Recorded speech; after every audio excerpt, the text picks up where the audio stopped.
Good afternoon, everyone. This is Paul with Denver Decks, and I am going to be speaking a little bit about deck covers as distinguished from patio covers. So we consider a deck cover, as opposed to a patio cover, anything that goes over a deck, an actual framed structured deck, whether it's a grade level, garden level, second story deck, as opposed to a patio cover that's going over a paver patio or a concrete patio or some sort of a patio surface or a hardscape.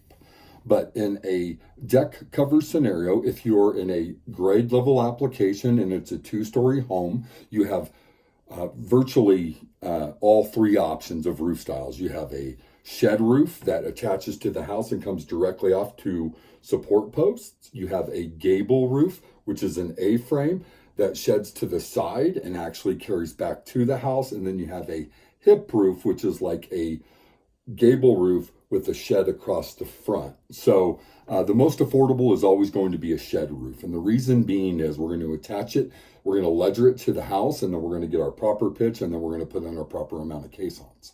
Now, a gable roof, actually, you have to open up the sides of the house. So a gable roof, because it's an A-frame, your beams are on the side. So you've got your support posts out front, but then you have to open up the house and put the beams in the house. I have seen people do gable roofs where they have the posts on the outside.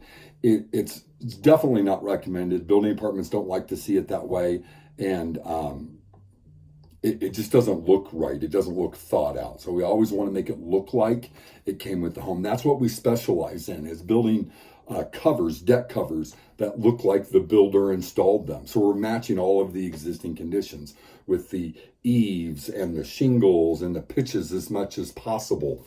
And then, of course, there's a variety of different electrical options. Now, I do get asked quite a bit for an option to install infrared heaters. Now, one thing that you always want to keep in mind with infrared heaters is that's a massive electrical draw. So typically it requires a sub panel or a panel upgrade at the house.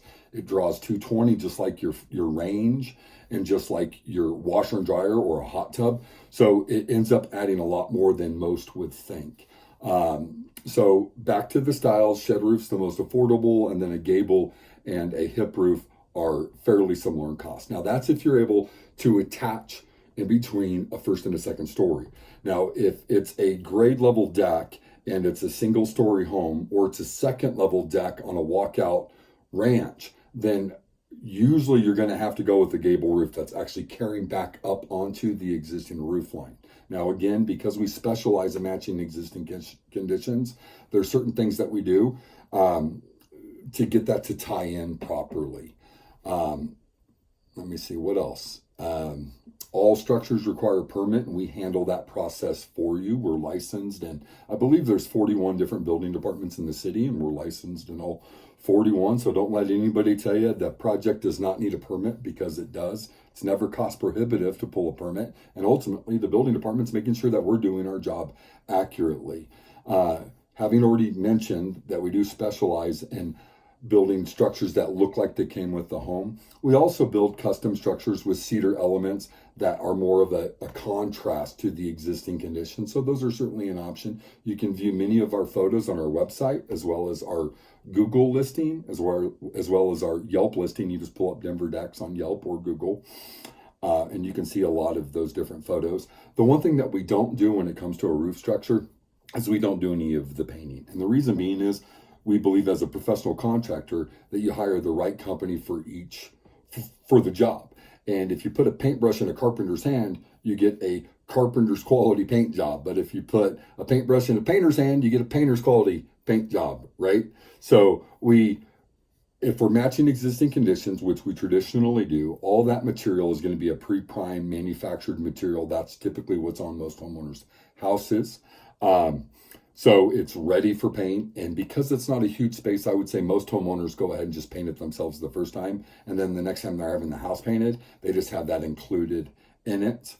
And let me think, is there anything else that we can talk about? Oh, if your house is a stucco house or a brick house or a stone house, those are certainly larger cost considerations. So especially if you're doing a gable or a hip roof where we need to open up the house to put in beam pockets down to the foundation, that can get quite costly. So Outside of that, if you're considering having a patio cover installed, I'd love to talk to you about your project and help you to design a space that both meets your needs as well as your budget. Again, Paul at Denver Decks, 303-730-9642, or you can email us at deckman1963@gmail.com. Thank you for your time.